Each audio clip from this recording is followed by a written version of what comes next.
आपस में झगड़े का दिखावा जरूर करती है, लेकिन सच्चाई ये है कि दोनों के विचार और आचार व्यवहार एक जैसा है। टीएमसी और कांग्रेस के जोड़े रखने का सबसे बड़ा चुंबक है तुष्टीकरण। तुष्टीकरण के लिए ये दोनों पार्टियां कुछ भी कर सकती है। तुष्टीकरण की खातिर ये लोग देश हित के लिए किए गए हर निर्णय को वापस पलटना चाहते हैं। इंडी गठबंधन वाले कहते हैं कि वो कश्मीर में आर्टिकल 370 फिर बहाल करेंगे। टीएमसी और कांग्रेस के नेता कह रहे हैं कि सत्ता में आए तो सीएए कानून को रद्द कर देंगे। आप मुझे बताइए, बंटवारे से पैदा हुए देशों में जहां हिंदू, सिख, ईसाई, बौद्ध धर्म के लोगों पर जुल्म ढाए जाते हैं, जहां उनको धर्मांतरण के लिए मजबूर किया जाता है, जिनके आस्था स्थलों, मंदिरों, गुरुद्वारा, चर्च ध्वस्त कर दिए जाते हैं, जिनकी बहन बेटियों का जबरन शादी करके उनका धर्मांतरण करवा दिया जाता है, आखिर वो कहां जाएंगे? इसमें बहुत बड़ी संख्या में हमारे दलित भाई बहन है। तुष्टीकरण के लिए टीएमसी कांग्रेस इन्हें भी ठुकरा देना चाहती है। सीएए नागरिकता छीनने का नहीं, बल्कि नागरिकता देने का कानून है, लेकिन फिर भी टीएमसी लगातार झूठ बोलकर गप्पा फैला रही है। यही इन लोगों की सोच है। साथियों, मैं आपको इंडी गठबंधन के एक और खतरनाक इरादे के बारे में बताना चाहता हूं।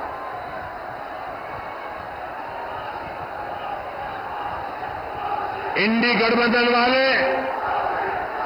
महिलाओं, आदिवासियों और गरीबों के खिलाफ एक खतरनाक कानून बनाकर लेकर आने चाहते हैं। इस कानून में महिलाओं का मंगलसूत्र, आदिवासी महिलाओं के गहने, हर किसी की प्रॉपर्टी जांच कराने का ये कांग्रेस वालों ने ऐलान किया है।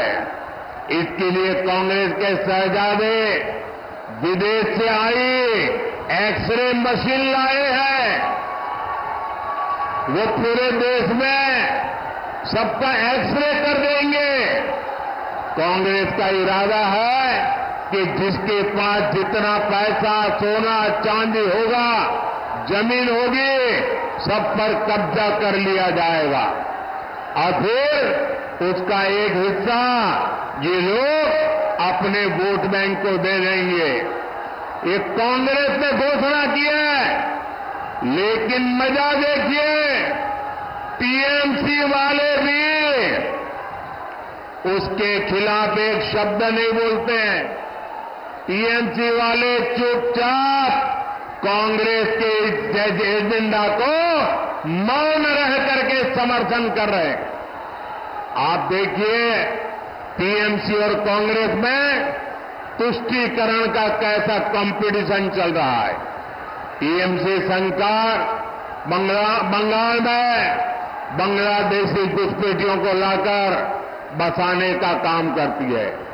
इन घुसपैठियों को आपकी जमीन, खेत पर कब्जा करवाती है और कांग्रेस आपकी संपत्ति ऐसे वोट बैंक में बांटने की बात कर रही है। साथियों, कांग्रेस तो आपके नहीं रहने के बाद आपकी संपत्ति पर भी 55% टैक्स लगाने की योजना बना रही है। यानी आपके जीवन भर की कमाई आपके बाद आपके बेटे बेटियों को नहीं मिलेगी। उसमें से आधे से ज्यादा कांग्रेस सरकार जब्त कर लेगी और संपत्ति जाएगी कहां? कांग्रेस के वोट बैंक के पास। कांग्रेस के फॉर्मूलों को जानने के बाद पूरा देश कह रहा है, कांग्रेस की लोग जिंदगी के साथ भी और जिंदगी के बाद भी कांग्रेसेर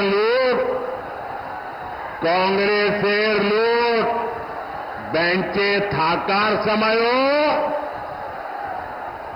मोरे जाबार पड़े हो। साथियों, कांग्रेस पार्टी एससी, एसटी और ओबीसी के आरक्षण पर भी बड़ा डाका डालने की तैयारी कर रही है। कर्नाटका में जहां कांग्रेस की सरकार है, वहां कांग्रेस काफी पहले ओबीसी के आरक्षण में सारे मुस्लिमों को हिस्सेदारी दे चुकी है। यानी संविधान के जो हक एससी, एसटी, ओबीसी के लिए सुरक्षित है, उसे ये लोग धर्म के आधार पर बांटने का प्रयास कर रहे हैं। अब कर्नाटका मॉडल कांग्रेस पूरे देश में लागू करना चाहती है। क्या आप इस साजिश को कामयाब होने देंगे?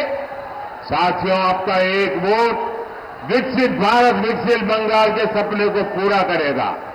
मालदा उत्तर से बीजेपी प्रत्याशी और लोकसभा में मेरे बहुत अच्छे साथी श्रीमान खगेन मुर्मू जी और मालदा दक्षिण से श्री रूपा मित्रा चौधरी जी, जिसको आप निर्भया दीदी के नाम से जानते हैं।